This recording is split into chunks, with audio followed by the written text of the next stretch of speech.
ये कहानी बच्चों के लिए नहीं है। कृपया करके बच्चे इस कहानी से दूर रहें और इसे ना देखें। अगर आपकी उम्र 15 साल से अधिक है तभी इस वीडियो को देखें।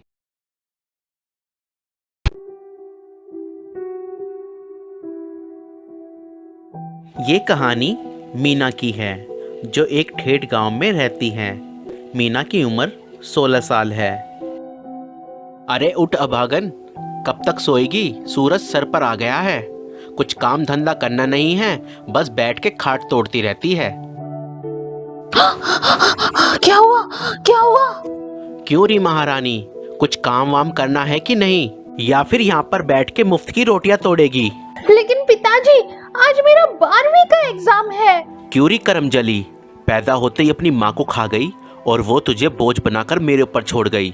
चल अब उठकर चुपचाप से घर के काम कर, पढ़ाई करने की कोई जरूरत नहीं है। पिताजी, पर मेरा एग्जाम।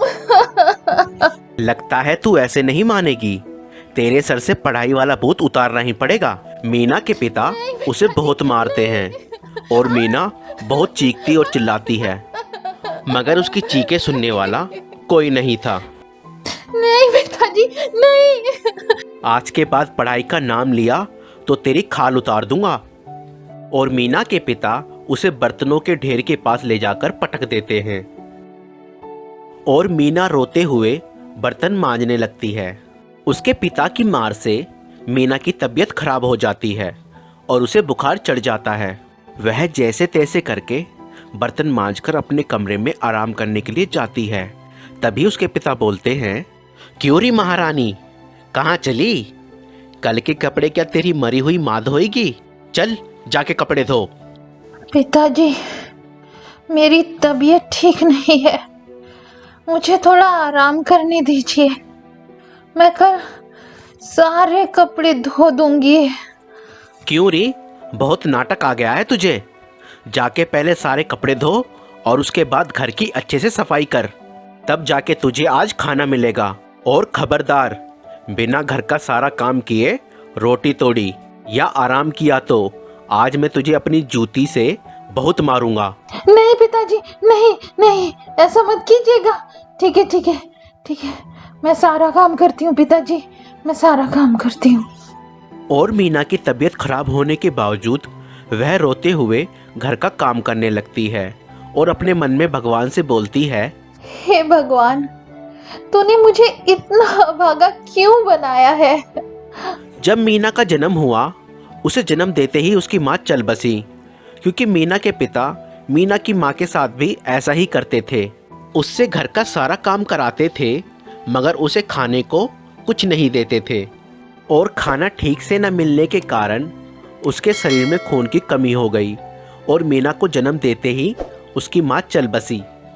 मीना के पिता के पास एक दूसरी खोली है, उसे किराए पर देकर वो अपना घर चलाता है, या फिर यूं कहें कि उन पैसों से पूरा दिन दारू पीता है और जुआ खेलता है।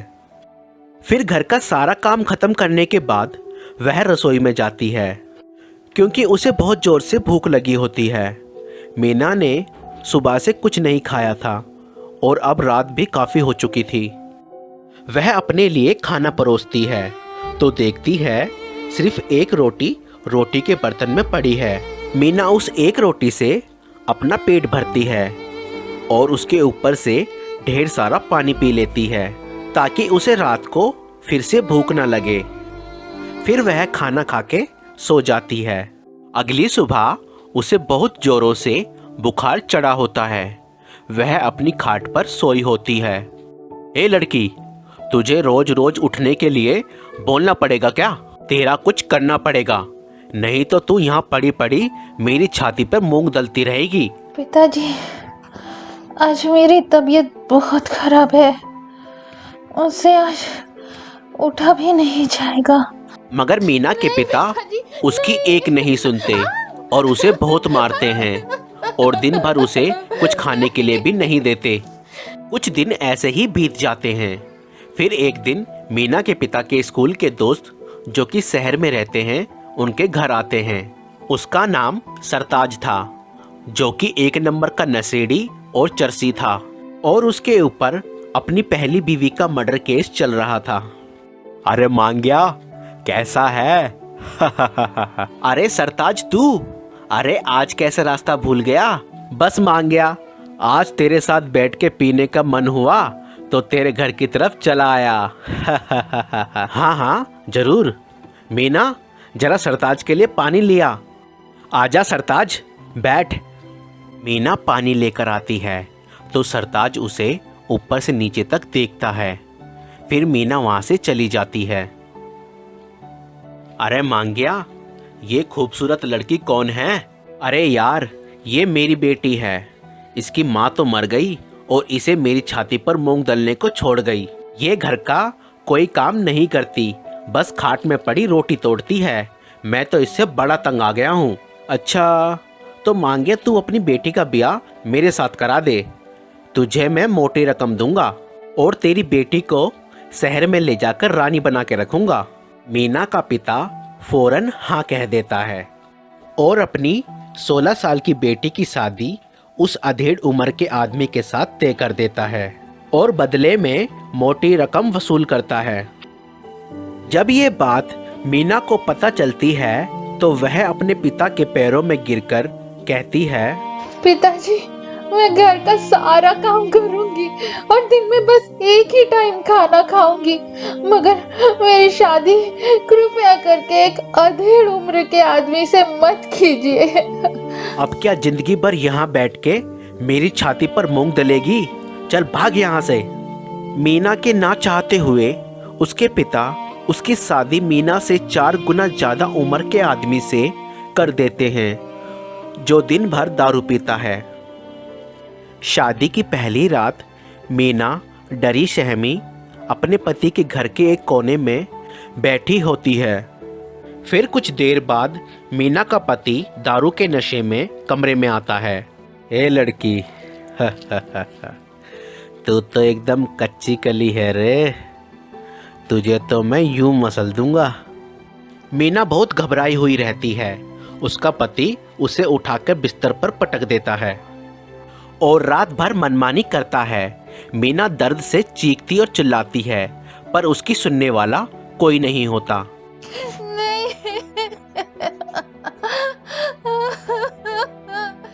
अगली सुबह मीना अपने बिस्तर पर पड़ी होती है। उसका पति उसको लात मारकर उठाता है। ए लड़की, उठ। हे कल रात तो मजा ही आ गया। चल उठ, मेरे लिए कुछ खाने को बना। मीना के शरीर पर चोट के निशान होते हैं और उसका शरीर भी बहुत दर्द कर रहा होता है, मगर वह वहां से चुपचाप उठकर चली जाती है और अपने पति के लिए खाना बनाकर लाती है। मीना बहुत डरी हुई होती है। उसके हाथ कपकपा रहे होते हैं।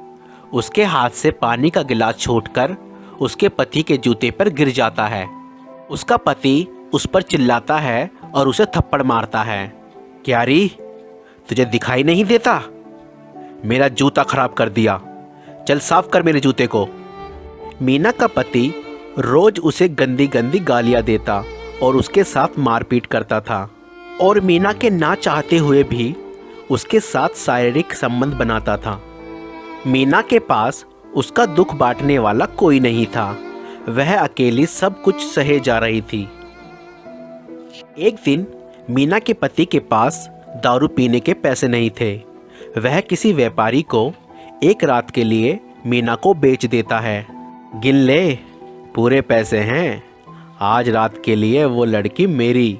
हाँ हाँ, जाओ, वो अंदर है। उस रात को वह व्यापारी मीना के कमरे में जाता है। उस आदमी को देख मीना कमरे से भागने लगती है। तभी उसका पैर फिसल जाता है और वो फर्श पर गिर जाती है और उसके सर में चोट लग जाती है, जिसके कारण वह बेहोश हो जाती है। और जब उसकी आंखें खुलती है तो वह अपने आप को सड़क पर पड़ा पाती है। मीना का सारा शरीर बुरी तरह से टूट रहा था और सर में दर्द भी हो रहा था।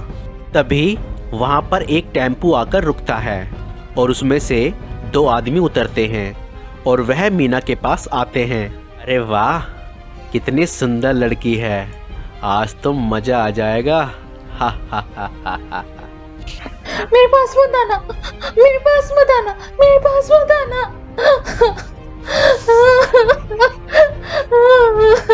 और वो दोनों टेम्पू वाले उसके साथ दुष्कर्म करते हैं। मीना चीखती और चिल्लाती है, मगर उसकी सुनने वाला वहाँ कोई नहीं था। बचाओ, बचाओ, कोई तो मुझे बचाओ। फिर वो दोनों आदमी उसे जख्मी हालत में छोड़ के चले जाते हैं। अगली सुबह उसे बहुत भूख लगती है, मगर उसके पास खाने को कुछ नहीं होता। तो वह कूड़े के ढेर में से कुछ कुछ उठा के खाती और फिर वहीं सो जाती। और कभी अकेले बैठे बैठे बड़बड़ाने लगती। आसपास के लोग उसे देखते और पागल औरत कह के बुलाते और उसे धिक्कारते। एक दिन पास के एक आदमी की नज़र उस पर पड़ी और वह उसके पास आया और बोला, ए लड़की, क्या नाम है तेरा? तू कहाँ से आई है? खूबसूरत तो बहुत है तू, जरा हमें भी अपनी खूबसूरती के मजे लेने दे। मीना वहाँ से भागने की कोशिश करती है, मगर उसकी कोशिश काम नहीं आती और वह आदमी उसके साथ दुष्कर्म करता है और वहाँ से चला जाता है। मीना रोती रहती है। उसका शरीर और एक औरत होना श्राप बन चुका था। वह जहाँ भी जाती उसे लोगों से सिर्फ नफरत और दर दर की ठोकरें मिलती। वह पागलों की तरह भूखी प्यासी इधर से उधर भटकती रहती, मगर उसकी मदद कोई नहीं करता। उस अकेली लड़की को देख बस हर कोई उसका नाजायज फायदा उठाता। अब मीना को अपने खूबसूरत शरीर और अपने औरत होने पर नफरत होने लगी। कई महीने गुजर गए। एक दिन वह रात में सड़क पर चले जा रही थी। पीछे से एक गाड़ी वाले ने उसे टक्कर मारी और वह सड़क किनारे गिर पड़ी। उसे ज़्यादा चोट तो नहीं आई, पर वह बेहोश हो गई। जब उसकी आंखें खुली तो वह अपने पेट में पल रहे बच्चे को जन्म दे चुकी थी।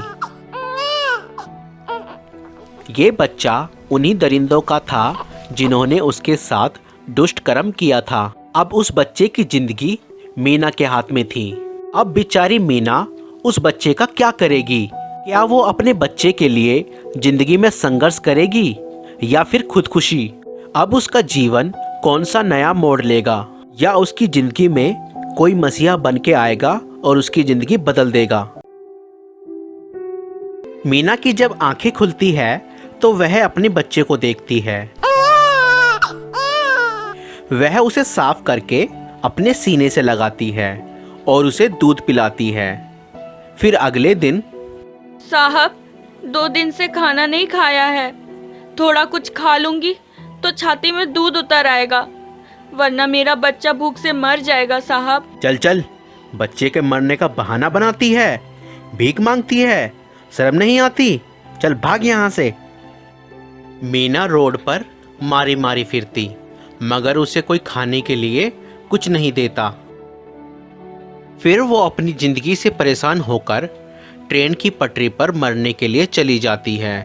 अब ट्रेन मीना की तरफ तेजी से बढ़ते चली आ रही थी। फिर उस बच्चे ने मीना की तरफ देखा और मीना को मानो ऐसा लगा कि वो बच्चा बोल रहा है, अगर मुझे मारना ही था तो मुझे पैदा क्यों किया? तब मीना फौरन पटरी से उठ गई। मीना जब रोड पर बैठी होती थी तो कुछ लोग उसे आटा दे जाते थे। वह रात के समय शमशान में जाके जो मुर्दे जल रहे होते थे उस आग पर वह रोटी बनाकर खाती।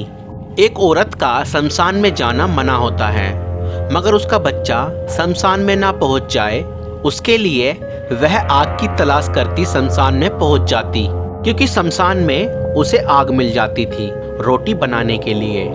जब वह शमशान में जाके रोटी बनाती तो उस पर कुत्ते भौंकते थे और कौवे काएं काएं करते थे। मीना को मानो ऐसा लगता था कि वह कुत्ते और कौवे उससे बोल रहे हों, ये खाने का अधिकार हमारा है, तुम औरत हो, तुमको ये अधिकार किसने दिया? और मीना को बहुत डर लगता था। वहीं पास में ही उसी दिन एक मुर्दा गाड़ा गया था। मीना को ऐसा लगा जैसे वो गाड़ा हुआ मुर्दा बोल रहा हो, मीना हार गई, थक गई तू, मिट्टी में मुझे गाड़ा है। जिंदगी भर तो मैंने बहुत कुछ किया, एक ना एक दिन सबको मरना ही है। फिर मीना ने सोचा, नहीं, मरना नहीं और डरना भी नहीं, और पीछे जिंदगी में मुड़कर देखना भी नहीं है, कुछ करना है। एक जगह एक बिल्डिंग बन रही थी, वहाँ कुछ मजदूरों की ज़रूरत थी। मीना भी वहाँ अपने बच्चे के दूध के लिए वहाँ मजदूरी करती है। फिर जब वह काम कर रही होती है तो उसका बच्चा जोर जोर से रोने लगता है।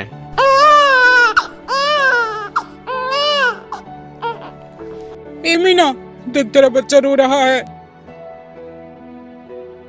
मीना अपने बच्चे को गोद में लेकर दूध पिलाने लगती है। तभी ठेकेदार वहां आकर मीना को डांटता है, तुम यहाँ काम करने आती हो या अपने बच्चे को खिलाने आती हो?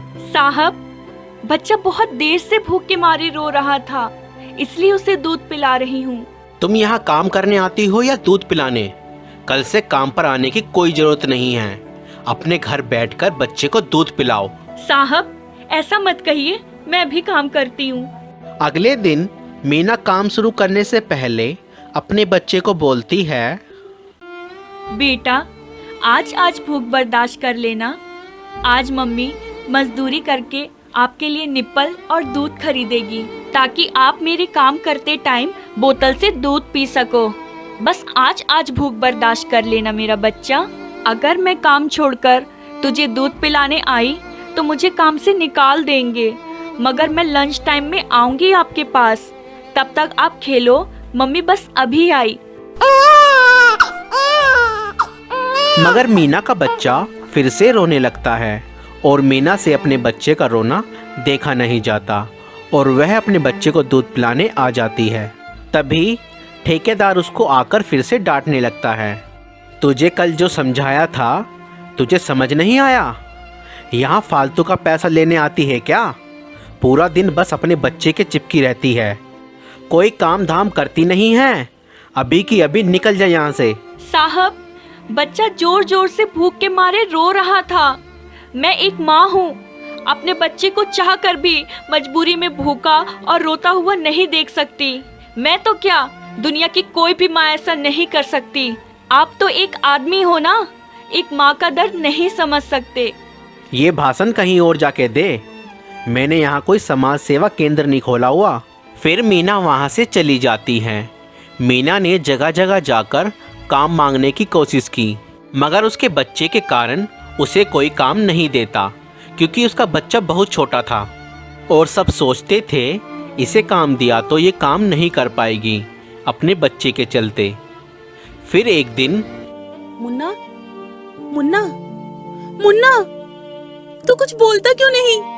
मुन्ना, मुन्ना।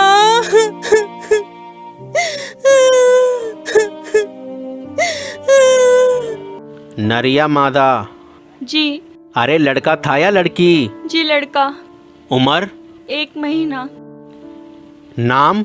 नाम रखा नहीं था। बाप का नाम? माँ का नाम लिख दीजिए। क्यों, बिना बाप के बच्चा पैदा हुआ?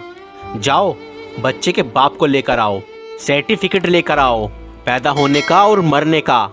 प्लीज ऐसा मत कहिए, मैं आपके सामने हाथ जोड़ती हूँ। अंतिम क्रिया के लिए भी खर्चा लगता है, पैसे वैसे हैं तेरे पास? और वह शमशान वाले मीना को वहां से निकाल देते हैं।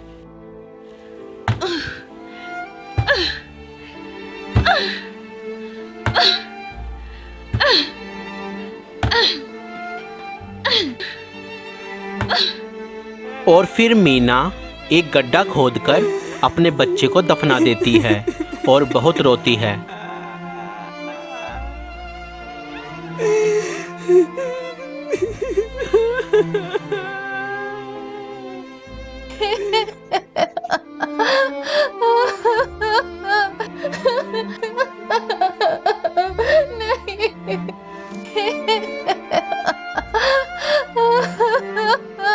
अब बेचारी मीना उस बच्चे के मरने के बाद क्या करेगी?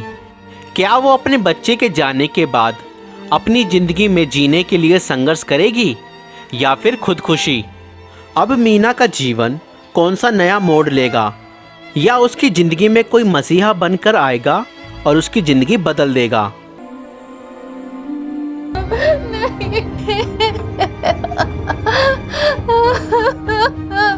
कुछ देर बाद वहां से एक औरत गुजरती है। वह मीना की रोने की आवाज सुनकर उसके पास जाती है। बेटा क्या हुआ, तू रो क्यों रही है? तो मीना उसे अपनी सारी बात बताती है कि कैसे उसके पिता के बेचे जाने के बाद वह शोषण का शिकार हुई और सड़कों पर मारी मारी फिर रही है। मीना की दुख भरी कहानी सुनने के बाद उस औरत की आंख में भी आंसू आ जाते हैं। सच में बहुत अन्याय हुआ है बेटी तेरे साथ। यह दुनिया बहुत खराब है। अपनी माँ बहन की इज्जत को इज्जत समझते हैं और दूसरों की बहन बेटी की इज्जत को पांवों तले रोंदा जाता है। यह संसार है बेटा। यहाँ आज के जमाने में दरिंदे रहते हैं। एक औरत इन दरिंदों से नहीं लड़ सकती और ना ही अपने हक की लड़ाई लड़ सकती है। औरत तो बस इसलिए बनी है ताकि वह हर सितम सहे और चुप रहे। चल बेटी, तू मेरे साथ चल। अगर यहाँ रही तो तुझे नोच नोच कर खा जाएंगे ये दरिंदे और तुझे बेच देंगे। मीना उस बूढ़ी औरत के साथ चली जाती है। वह बुढ़िया एक टूटी फूटी झोपड़ी में रहती थी और गांव में झाड़ू बर्तन मांजकर अपना गुजारा करती थी। वह बूढ़ी औरत उसे कुछ साफ कपड़े देती है और कहती है, जा बेटा, तू जाकर नहा ले। ले बेटी, ये साफ कपड़े पहन ले। ये कपड़े मेरी बेटी के हैं। कुछ महीने पहले मेरी बेटी स्कूल से घर की तरफ आ रही थी तो कुछ दरिंदों ने उसके साथ दुष्कर्म किया और उसे मारकर झाड़ियों में फेंक दिया। वह भी 18 साल की थी। तू भी मेरी बेटी जैसी है और मुझे लगता है मानो ईश्वर ने मेरी बेटी मुझे वापस दे दी।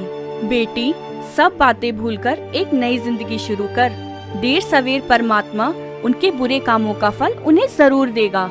तू बस अपने जीवन की नई शुरुआत कर। और कुछ दिन ऐसे ही बीत जाते हैं। मीना उस औरत को बताती है कि वह आगे पढ़ना चाहती थी मगर उसके पिता ने उसकी पढ़ाई छुड़वा दी। वह अभी भी चाहती थी कि वह अपनी पढ़ाई पूरी करे और कुछ करे, और यह सुनकर वह औरत बहुत खुश होती है। यह तो अच्छी बात है बेटा कि तू अभी भी पढ़ना चाहती है और कुछ करना चाहती है। बेटा, तू अपनी पढ़ाई आगे पूरी कर। मैं दिन रात मेहनत करके तुझे पढ़ाऊंगी। मेरी बेटी भी बहुत पढ़ना चाहती थी मगर वह अब नहीं रही। मगर मैं तेरे लिए बहुत मेहनत करूंगी और तुझे पढ़ाऊंगी क्योंकि तू मेरी बेटी जैसी है। नहीं माँ जी, आप मेरी माँ के समान हैं। मैं आपसे मेहनत नहीं करवाऊंगी। मैं खुद काम करके अपने पैरों पर खड़ी होंगी।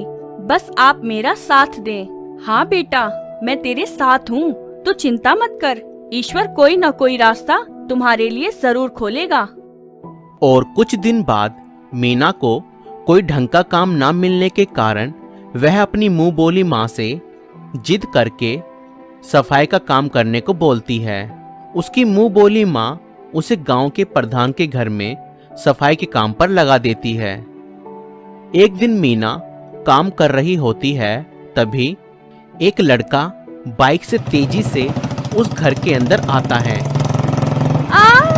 और मीना भैंस के दूध की बाल्टी लिए गिर पड़ती है। तुझे दिखाई नहीं देता? अंधों की तरह चली आ रही है।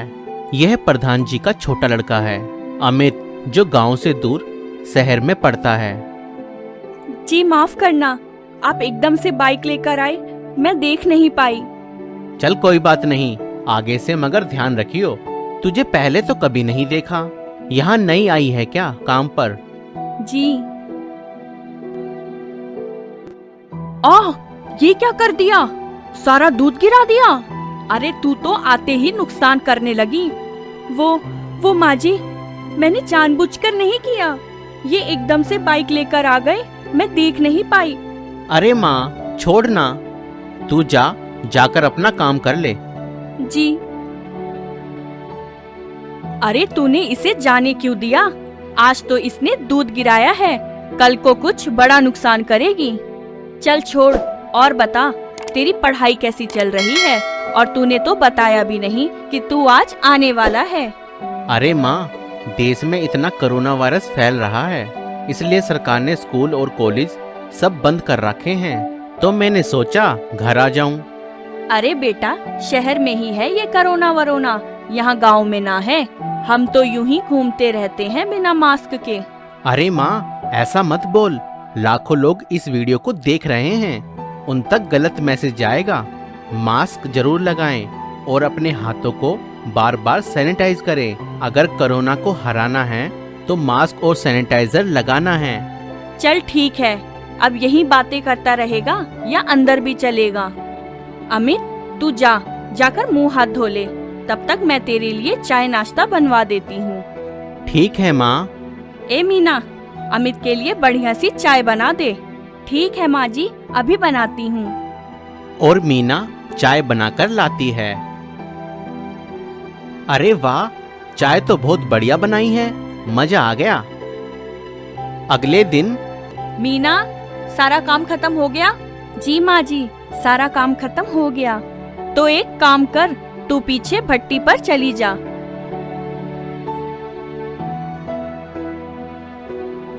वो भैया माँ जी ने भेजा है काम के लिए।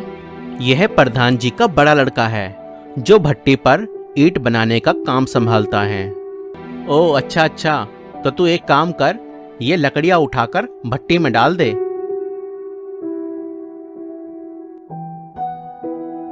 भैया, मैंने लकड़ियाँ डाल दी हैं। और कोई काम है क्या? नहीं, तुम जा सकती हो।